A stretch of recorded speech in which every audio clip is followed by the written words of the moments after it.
your average guardian.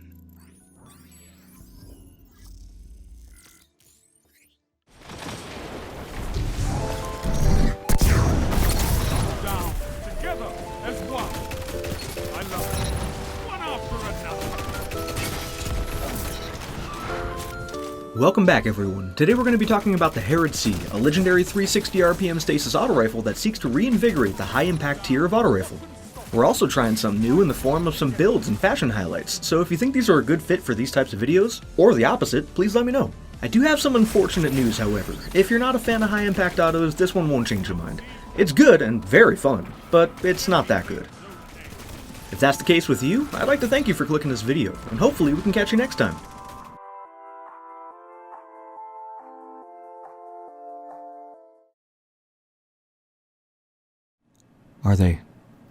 Are they gone? Okay, high-impact lovers, get ready for your new favorite auto rifle, with a fan base so dedicated that might as well be called the Cult of Herod. We've been waiting for a weapon that can fill the shoes of some of the old greats, and my goodness has the wait been worth it. Now this thing has a lot of perks, but that also means it has a little bit of everything. I'm going to be focusing on PvP mostly, but it's by no means limited to that. You want PvE damage? It's got stats for all, one for all, subsistence frenzy, fourth times and focused fury, heck, Vorpal too. Looking for utility? How about demo, turnabout, or unrelenting in that second column?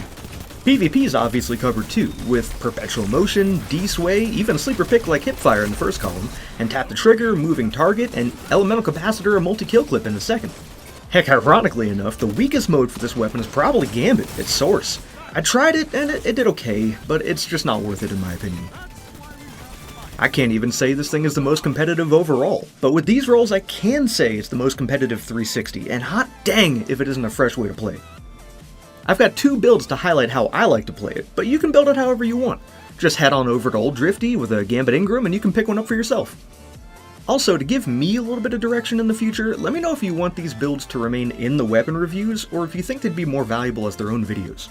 Okay, our first build focuses on lethality in sixes, getting your super as many times as possible during a match through the power of Mantle of Battle Harmony. It uses a Herod with Arrowhead Break for increased verticality, Ricochet Rounds, Hipfire Grip, and Multi-Kill Clip, as well as the Hake Origin trait to break barricades and stasis crystals faster. On my helmet I'm using one targeting mod, and I happen to be running this when the Psionic Forging was in the artifact, but feel free to swap that with Harmonic Siphon to make orbs, further increasing your super gains and feeding into taking charge. On my gloves, I happen to be using the Artifact Reloader and Fastball, but you really don't need Fastball as part of this build. I was just filling in the extra slot, so a 2-cost reloader here works just fine. I also highly recommend Radiant Light if you have it, as it helps you keep your melee up. It's a really valuable reaction tool. My chest piece simply has an unflinching mod and Powerful Friends, which fuels Radiant Light and boosts your mobility for a small bump to strafe speed. With Scavengers now ineffective in PvP, I'm using my boots to fix some stats, and slot in Quick Charge since my favorite pairings for Herod are shotguns and fusions, but this is a flex spot for whatever you'd like. Finally, I'm using double utility kickstart on my bond, since having high recovery is always recommended, and this double dips into keeping our rift available, more on that in a moment. But I also have high energy fire here to take advantage of becoming charged, but this doesn't need to be slotted here, it just fit nicely and works with harmonic and taking charge. As for the subclass setup, I'm using a Healing Rift, Burst Glide for speed, the only available melee, and Glacier Grenades since I'm running Watchers anyways. Speaking of, you probably noticed the Bleak Watchers right as I got into this menu, and were wondering why. They're not very good in PvP, right? And well, you'd be right, true, but we're not using them to deal damage, or even to get to freeze in this case. One of the weaknesses of autos in general is fast targets being able to escape and use cover, so we can toss a Bleak Watcher turret in a tricky spot and use the slow to help keep a more even playing field. And if you happen to be in a situation where it doesn't make sense to use the turret, we can instead just drop a Glacier as cover, which we have some synergy for in the build as well. I'm also using Frost Pulse, a good reactive tool to cover close range rushes and protect you as you pop into your corner. It doesn't happen often, but when it does, it's certain death for the opponent. Except when it isn't. As for fragments, I'm using Whisper of Shards for some utility when I use the Glacier Nade, or maybe when I find a teammate or opponent's using them too. I'm also running Chains for a similar reason, allowing you to take advantage of the damage resists for some sketchy engagements. Whisper of Refraction works well with the turrets, Frost Pulse, and the melee, and Whisper of Durance keeps your turret alive longer and allows you to further keep your enemies slowed during the fight. My personal stats are displayed here, but recovery and intelligence are the most important for this one, with Grenade being a close runner-up. I personally like having the melee at the ready, but if I could magically swap those two stats and keep the rest, I absolutely would. This setup focuses hard on chaining from one kill to the next, using those kills to charge your super as quickly as possible.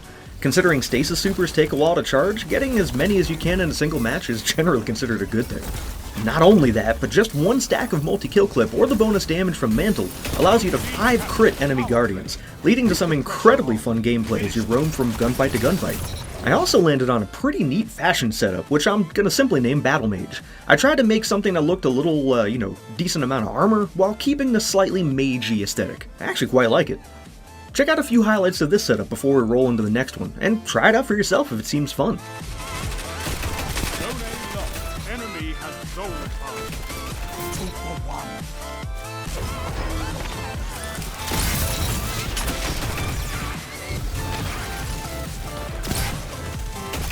What can stop you if you fight together? Nothing. Your legend grows.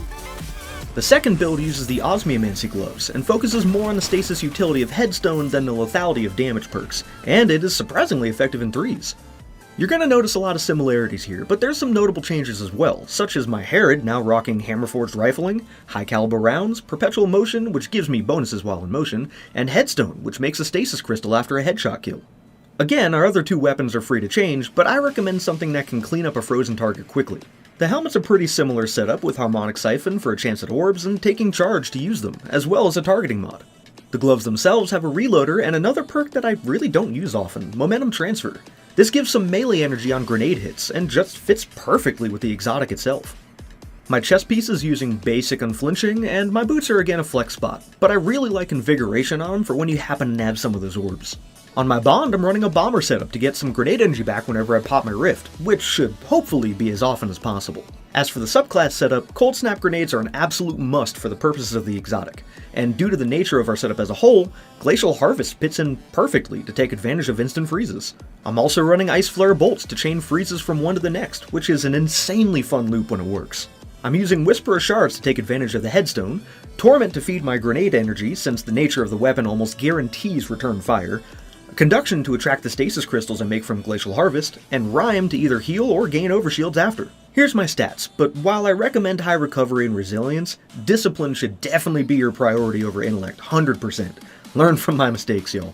The end result of this one is a build that can be very frustrating to go up against. It's got the capability of competing at longer ranges thanks to Herod, controls via freeze up close, and can even feed its own abilities as you get kills with both the abilities and the weapon. I named the fashion setup for this one Northern Lights, and it leans more into a sleek and shiny setup with thin edges here and there and hidden color schemes that you can only see at certain angles. Check out how this one plays in the following scenes. It's one heck of a fun setup. We'll start with a bit of only the OSMIOMANCY build, and then open it up to a bit of both. It's all you, Gig.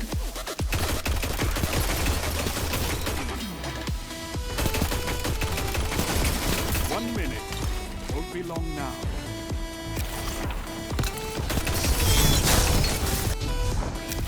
Zone B lost. Power. Enemy has control. Zone C captured. 2 for 1.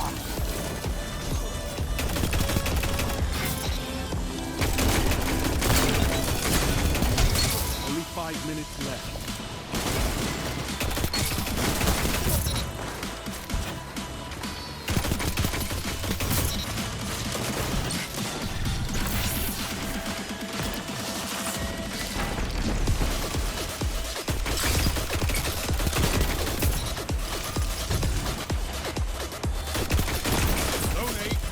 You have zone advantage.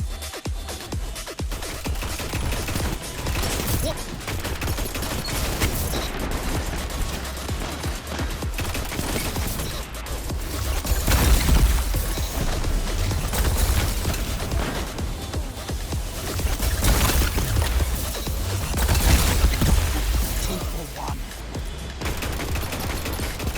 This is wonderful.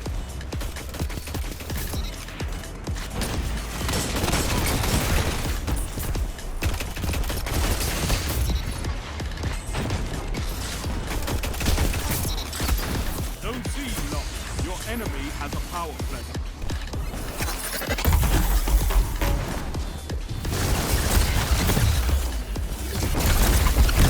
Double down. Triple down. one.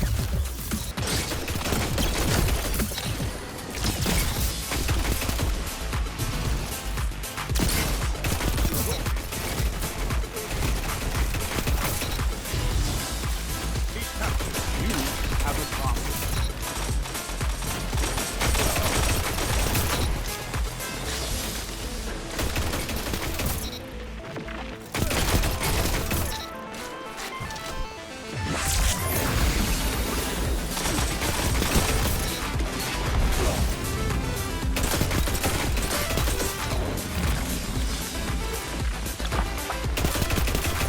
Your moments of clarity are weapons, Warlock.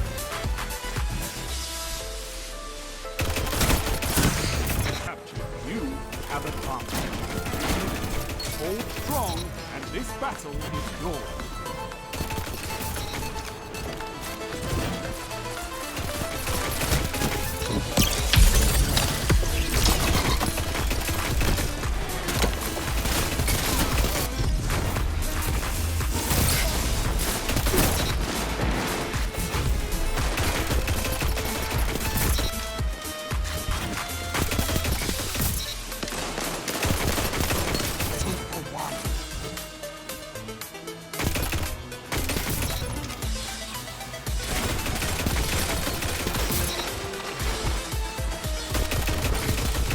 What can stop you from fighting together? Nothing. Now you're... Zone B captured. Power play. Keep the pressure on.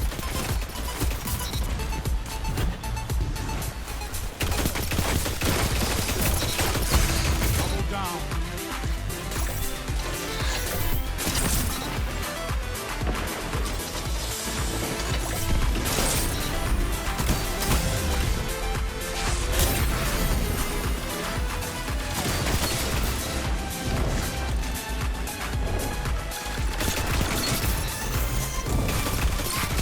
I can't believe what I'm seeing. What the...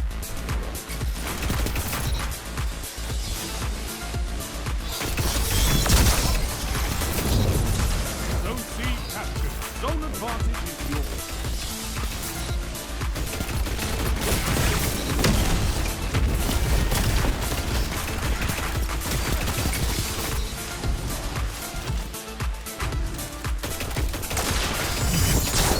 Together as one. I love it.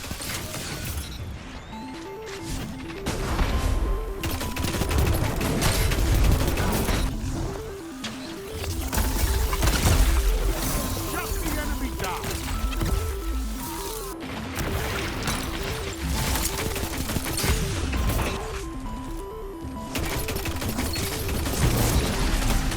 Zone C captured. You captured Zone B. Zone advantage is yours. Zone C captured. You have advantage. Zone A captured. Zone advantage is yours.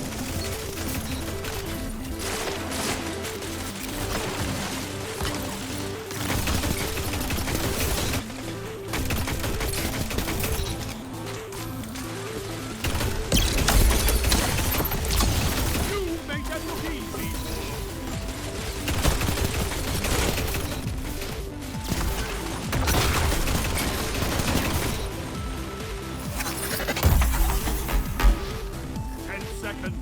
Take this!